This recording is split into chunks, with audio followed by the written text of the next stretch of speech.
this for my child? I mean, as long as they're not like breaking any laws, and as long as they feel like they're respecting themselves and they're not compromising their personal integrity or health and safety for a particular thing, and probably be roughly supportive. Okay, very fair. And I guess the last question I had. When people have reservations in regards to sex work, what are some of the things that you've seen that people are not okay with? Obviously, like there's a lot of social stigma, shame, but like, what are some things that you've seen? Good or bad arguments? Good or bad arguments, in terms of like why not to do it. Yeah. I mean, bad arguments are going to be anyone that I think like presupposes some moral feeling, because it's obviously if somebody disagrees with you, you're not going to convince them on the sex topic thing, right? Like arguing with people that it's immoral if the person's not like religious or doesn't share your faith is going to be a waste of time. So those are dog shit arguments, I think. What about feelings? What about feelings? I feel like a lot of people have weird feelings when it comes to sex work that aren't necessarily related to inherently shame, but just their views on intimacy and whether or not it should be private and whatnot.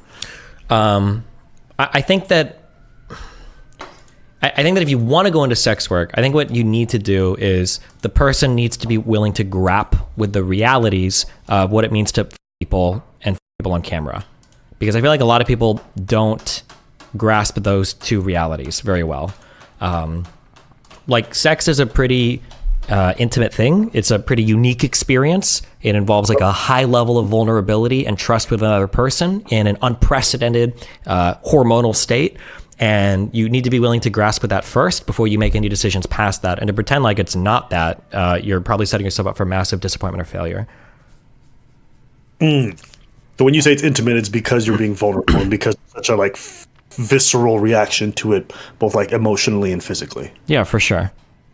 Fair. Yeah. Okay. I'm inclined to agree with that. Yeah.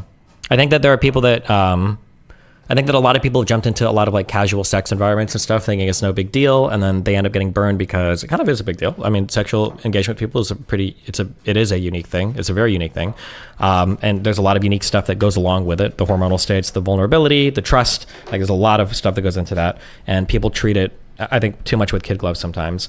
But I mean, like, that's just a reaction and a response to the, retarded religious people that say that sex is the holiest act in the world and you pair bond with one person for your entire life, and anything outside of that is degenerate and horrible and bad for you and blah, blah, blah, blah, blah. So the sexual quote unquote revolution or rebellion we see right now is a response to the over stringent conservative standards in the past. Hopefully we wind it back a little bit and settle out into some realistic world where people can have healthy and good conversations about what it means to sexually engage with people and have casual sex partners, so that people can figure out if it's good for them or not. I find too many people choose one or the other as a response to people that they don't like in their life, and then they end up regretting it later on. I've known people that have jumped into casual sex and have felt like really gross and used and unhappy with it after a couple years of trying it. And I've known people that, take way too long to get into casual sex because they felt shame about having more than like one partner when they were 27.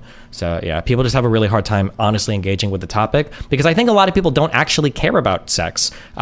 They care about like all of the moral loading and everything that goes into it way more than the act itself. Like a religious person doesn't give a fuck about sex as much as they do about like the moral arguments in the family building and blah, blah, blah, blah, blah. And then like a, third wave feminist or all these really far left woke people don't care about sex. They just like the freedom of women to fuck whoever they want with no consequences and blah, blah, blah, blah, blah. So it's like, I just feel like it's so dumb.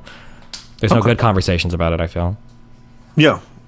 Yeah, I think on this point we probably agree. I think a lot of people who treat sex flippantly aren't actually engaging with the fact that it's affecting them a lot of times. Like, I know some people who don't generally get affected by it. My experience with most people is that generally over time of having sex, relationships, hormones, all these things get involved, and the dynamic between two people just changes as a result of it. So it can be this flippant thing that has real no meaning, and at the same time is deepening your relationship with somebody over time. I feel like those two things are kind of counterintuitive. And like you said, it is vulnerable. At the end of the day, you're doing something in front of somebody that you generally wouldn't do in front of most people. Obviously, for people who do stuff online, it's a bit different. But yeah, I just think it has a lot more implications than a lot of people want to admit. And then I wish people... And I was just saying, like, I think when I was asked recently, like, okay, well, why is it something that you keep private? And as I was thinking about the answer, I was like, it is very much what you said. It feels vulnerable. It feels like, oh, I'm doing this thing with you that I don't do with anyone else. And so for that reason alone, that's why I prefer to keep it a private thing. But yeah. Yeah. You were going to say? Where did that question get asked from? I feel like I saw that happen. No, you didn't see it happen to me, but I got asked privately. Oh, I feel like I was watching something where somebody mentioned something about sex not being a big deal or something, and then somebody said like, "Oh, well then why do you keep that private? Why don't you just show everybody then?" or something. Well, it might be Lav. Lav might have said something like that. Maybe. I don't know. I wish I could remember where I saw this. I don't know if it was on stream or off stream. But yeah, I wish that like one thing that would be interesting is if we had better conversations about, maybe it was Lab to Kelly Jean. Oh, maybe it was. I feel like if people had better conversations about this, I think you could have like better rampings, like up and down to different things as well. That would be interesting to help people explore if it was right for them. So for instance, like if sex work, like if we had honest conversations about what was involved in sex work, I bet you could have better conversations about trying to figure out if it was okay for somebody to do it or not do it. Like there are ways to ramp up and down to like full on getting boy girl content on Pornhub that aren't just like, well, try it and see how it goes, you know? Like maybe, thank you, I love you. Like maybe that involves like taking sexy pictures of just like parts of your body without your face being included, posting it under a different name, and then you can get like feedback of like, well, somebody's saying something mean about you, how does it make you feel? Like there's probably ways to like ramp up and down on some of these things to figure out how you feel, rather than people just being so ideologically dug in that they're either saying like go full and do it or do nothing because it's evil. But we never really have any of those conversations because everybody's like moralizes the out of it so much. So yeah, I think one of the interesting things about having spoken to sex workers in private is just because there's so much taboo surrounding the topic, there's actually no real good like information out there about what it really entails. One thing that really shocked me is that a vast majority of it is incredibly emotional for the Johns or the people who are paying for these services.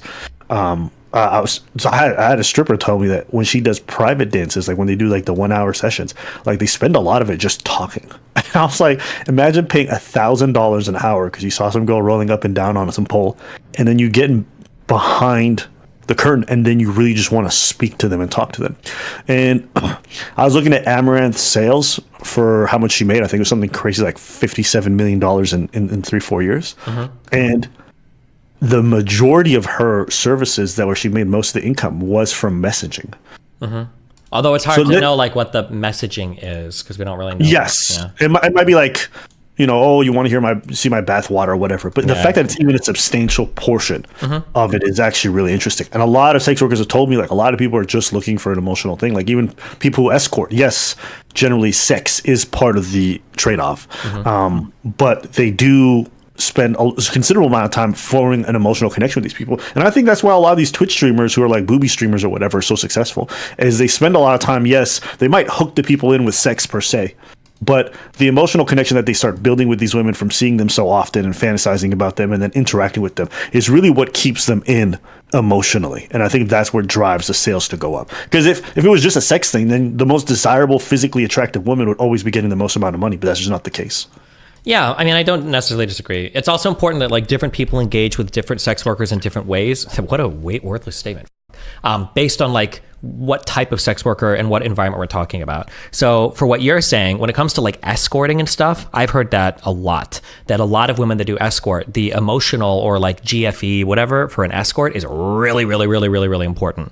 I've heard from some dancers that some men like to talk or they like to feel close and you hang out, but in that environment, it's going to be a bit more sexual. And then for OnlyFans, depending on the type of content you sell, it's going to be way different. Or like a Pornhub subscriber is just looking at your porn videos. They're not like messaging at all.